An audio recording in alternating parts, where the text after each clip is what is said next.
ఈ గొడవలో మా నాన్న చనిపోతే వాడు చంపేస్తారని ఆడపిల్లల లంగా వండిలేసుకుని తిరిగాను బావా. నువ్వు వచ్చేదాకా రకరకాల వేషాలతో ఈ ఇంటి కాపలా కాసుకుంటూ బతికాను బావా. ఈ బతుకులు మారాలంటే నువ్వు బరిలోకి దిగాల్సిందే బావా. అది కాదు బావా, బావగారు, ఇది అతనొక్కడి కోరికే కాదండి, నాది కూడా. మా నాన్న కళ్ళు పీకేశారు. మీరు వాళ్ళని చంపుతుంటే కళ్ళతో చూడలేకపోయినా వాళ్ళ చావు కేకలనైనా వినాలని ఆశతో మా నాన్నగారు ఇక్కడికి వచ్చారు. బావ ఆలోచనలు ఎప్పుడూ శత్రువు మీదే ఉండాలమ్మా. అవి దారి తప్పకుండా ఉండడానికి అవసరమైతే నువ్వు పడుకున్నా పర్వాలేదమ్మా అన్నారండి మా నాన్నగారు. వాళ్ళ పాపాలు ఆగాలంటే మీరు దిగాల్సిందేనండి.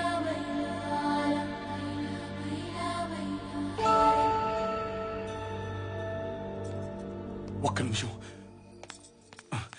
ఇదిగో, ఇదంతా చూసి నువ్వు టెన్షన్ పడద్దు.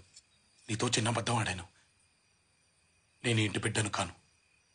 నీ ప్రేమను దక్కించుకోవడం కోసం నేను ఈ ఇంటికి దత్తతొచ్చాను. నిన్నెక్కడికి తీసుకొచ్చింది నేను. ఏంటి? అవునరా, ఎదుటి వాళ్ళ ప్రాణం పోతే విలవిల్లాడిపోతాం. ఇక్కడ ఈ ప్రాంతం మొత్తం విలవిల్లాడిపోతోంది. ఇక్కడ గొడవల్లో తన తండ్రి పోయారని మీ బావగారు, తన తండ్రికి కళ్ళు పోయాయని నీళ్లవేణి గర్వంగా చెప్పుకున్నారు. బట్ మా నాన్న భయంతో పారిపోయారు తెలుసా. వేల కోట్లు సంపాదించాడు, అయినా ఈ ఇంటి గుమ్మం ఎక్కడానికి సిగ్గుపడి బయటే నిలబడ్డాడు. చూసావు కదా, ఆ తప్పుని సరిదిద్ది ఈ ఇంటి పరువుని నిలబెట్టే అవకాశం నాకు నీ రూపంలో వచ్చింది. అలాగని నువ్వంటే ప్రేమ లేక కాదు, నిన్ను చంపుకోవాలని కాదు, నువ్వంటే నాకు పిచ్చి. ఆ ప్రయత్నంలో జరగరానిది జరిగితే చావులో కూడా నీ వెంటే ఉంటానురా. రేపు ఉదయం నువ్వు గుడి దగ్గర తాంబూలం తీసుకోవాల్సిందేరా. శుభకార్యాలకి పెళ్లిళ్ళకి తాంబూలాలు తీసుకోవడం చూసాం కానీ చంపుకోవడానికి తాంబూలాలు తీసుకోవడం ఏంట్రా? పాపో వాయు, అందరూ కలిసి కట్టింగ్ ప్రాసెస్ ని ఏ లెవెల్లో ప్లాన్ చేశారా? ఆడదాని కోసం రాజ్యాలు పోగొట్టుకున్నారట, తొక్కలో రాజ్యాలు. ఇక్కడ 63 లక్షలు సక్కరాగిపోయింది. చేప తోమినట్టు ఏ లెవెల్లో తోమారా? అవునరా, అసలు ఈ ప్లాన్ కి మొత్తం ఆజ్యం పోసింది నువ్వే కదా. నిన్ను నీ నోటి దోలతో టంగు స్లిప్ అయ్యి కాళ్ళు పైకెత్తుకుని గిలగలగా కొట్టుకుంటుంటే తీసుకెళ్లి ఇరికించా. నాదా తప్పు? కానీ ఒక మాట నిజం బావా, వాళ్ళు నీ మీద చాలా ఆశలు పెట్టుకున్నారు. నాకు మాత్రం లేదంట్రా. అమ్మా, కైలు, ఒక మంచి ఫ్యామిలీ వదిలి వెళ్ళిపోవాలంటే నాకు కష్టంగానే ఉందిరా. కానీ చంపుకోవడాలేంట్రా? ఒరే, 25 ఏళ్లగా ఇంటి బిడ్డ లేకపోతే ఈ చంపుకోవడాలు లేవుగా. ఇప్పుడు మనం వెళ్ళిపోతే ఇవన్నీ ఆగిపోతాయిగా. అంటే టోటల్ గా వదిలేస్తామా? లేదురా, వీళ్ళు కొట్టుకొచ్చేది 2 రోజులేగా. ఈ 2 రోజులు ఎస్కేప్ అయిపోతాం, ఏ గొడవ ఉండదు. జాతర అయిపోగానే తిరిగి వచ్చేద్దాంరా. మహా అంటే ఏమంటారా? పారిపోయాడంటారా, పిరికోడంటారా, ఓడిపోయానంటారా? నన్ను ఏమన్నా పర్లేదురా, కానీ వీళ్ళు హ్యాపీగా ఉంటారు కదా, అది చాలురా. పద.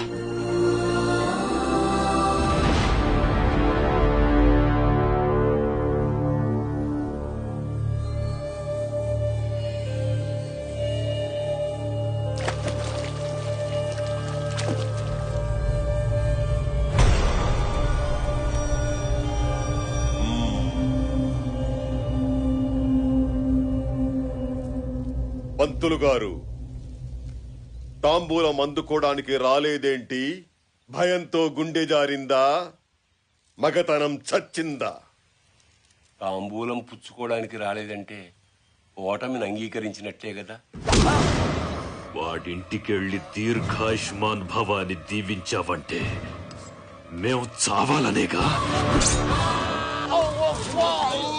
ఏ రోజైతే నా ఇంటికొచ్చి తొడగొట్టాడో ఆ రోజే వాడి దేహం మాది.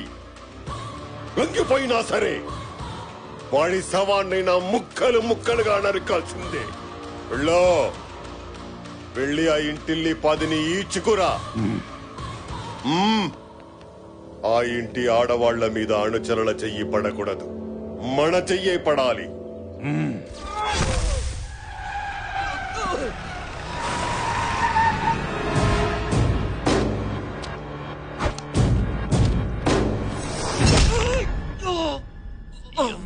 ధైర్యం రా నీకు? నా ఇంటికే తీసుకొచ్చి సవాల్ చేయిస్తావా?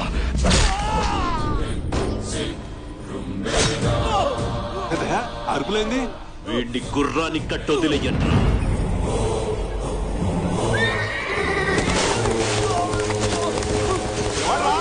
ఎవడ్రా ఇంటి మీదకి వచ్చింది? ఎవడ్రాడా?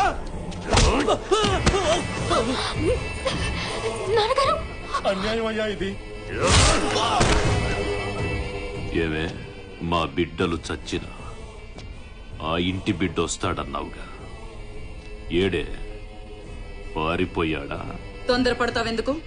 సింహం 4 అడుగులు వెనక్కేసిందంటే ఎగిరి పీక కొరకడానికే వస్తాడ్రా. అమ్మయ్యా, ఒక పెద్ద యుద్ధంలోంచి బయటపడిపోతున్నావురా.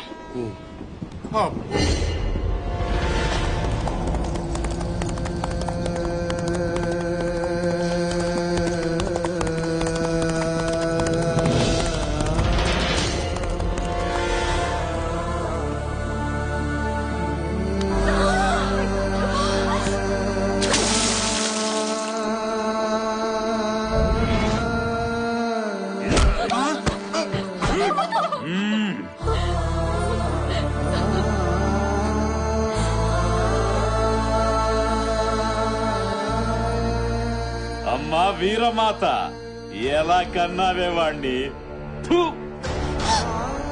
నిజాయితీగానే కన్నావా, నీతి తప్పి కన్నావా?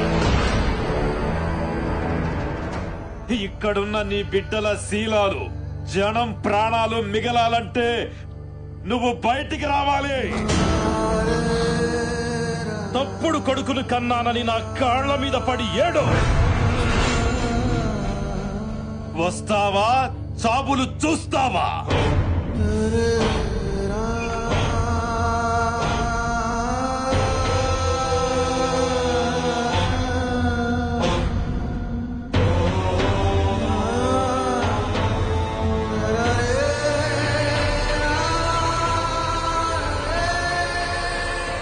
మా కాళ్ళుంది మీరు మొక్కడానికే, మిమ్మల్ని తొక్కడానికి.